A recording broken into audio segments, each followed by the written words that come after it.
You're not going to talk about chief like that, sir. That's not going to happen. You can get the out of my face. I don't give a who you are. Okay? This is my county, too. Back up, man. Back up. No, you don't. This is going to be good. According to the call, you need to stop. Lexington PD was notified. Chill out. Back up. Everything's going to be okay. But you need to back up. There's some bad blood between the Cleveland County Sheriff's Office and the Lexington PD in Oklahoma, so let's take a look at how this scuffle began. Hello. Are you Sheriff Davidson? I'm going to SWAT call out. Okay, sir. This is could you do an 85 and a 55? I was going where? call out. Where we going? SWAT call out. An LPD officer pulled over Sheriff Chris Amison for speeding while he was responding to a standoff call. Right over here. I didn't know we had one. We have an armed guy barricaded in the house. Used to be a police officer. And Where at? right down here on...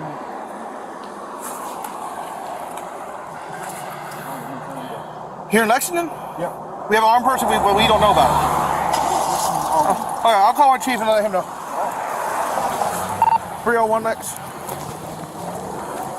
301. According to the Cleveland County Sheriff, we have a hostage situation at that location. Apparently, the Lexington PD had no idea that the sheriff's office was responding to the call of a potentially armed wanted fugitive, who just so happens to be a former Tulsa police officer, barricaded in his home in Lexington. LPD Chief Ronnie Johnson, who we saw earlier, was informed of the sitch and decided to take matters into his own hands by responding to the call as well.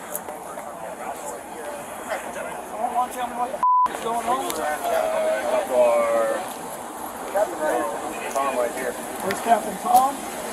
Captain Hawk. Yeah. Where's Command? Excuse me, sir. What's going on here? We've realized that I'd like to know what's going on in my own city. We would have notified you, sir.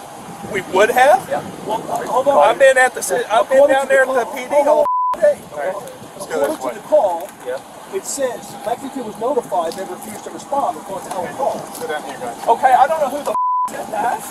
First of all, sir, I know you're the chief. You're not going to talk to me like that. I'm just telling you what the call says. I don't appreciate all of this going on and nobody notified me a thing about it. Okay. Okay. I'm sorry, what's your name? If you want, later. Sir. He's a lieutenant. I am too. That's great. You're not going to talk about chief like that, sir. That's not going to happen. You can get the out of my face. I don't give a who you are. Okay? This is my county, too. Back up, man. Back up. No, you don't. This is going to be good. According to the call, you need to stop. Lexington PD was notified. Chill out. Back up. Everything's going to be okay. But you need to back up. I get it that you're chief. You can back up. Negative. But this right here ain't what We're not going to be disrespectful here. Okay? Sheriff, you need to back up out of my face, sir. You have no authority. You're not going to tell me what to do, You're not going to get in my sheriff's face, you want to do that? just like you told me. Your hands off me, man. Back up, John. pull him back. No, he He's just in the came up sheriff's to my face face. and said the same Go to jail.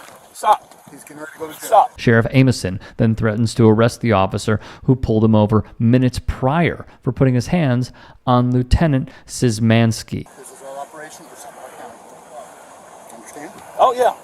Perfectly clear. Don't deny. Perfectly clear. Let's go. Come on. Just run that way.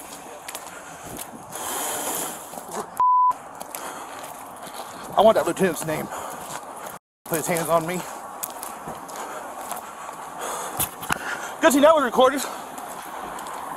Aside from the obvious entertainment of watching two law enforcement agencies experiencing how they're trained to treat the public and the sheer pettiness of the entire interaction, this whole ordeal reveals so many systemic issues with our country's policing culture. If the sheriff turned on his lights and siren as he should have, Lexington PD may not have found out about the standoff until it was over. And that's not even addressing the complete lack of communication and entitlement from the sheriff and his officers. Even more troubling is that everyone involved wasted valuable time investigating the standoff call. As it turns out, the fugitive wasn't in the building and may have never been in the building they wanted to search. And if they really thought someone was armed and barricaded inside, the shoving match becomes an even bigger indictment on both departments.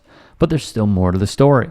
As local ABC News affiliate KOCO5 reports, the bad blood between the departments had been brewing ever since CCSO began investigating the Lexington police for alleged instances of animal cruelty involving the unethical treatment and unaliving of dogs from the city's shelter, as said by CCSO Under Sheriff Mike Finley. Lexington PD Chief Ronnie Johnson, the same man we saw yelling at Sheriff Amison, claimed back in September 2023 that his department is doing the best they can in housing the animals despite regular euthanizations and a former shelter employee having to blow the whistle on the appalling conditions the dogs were living in.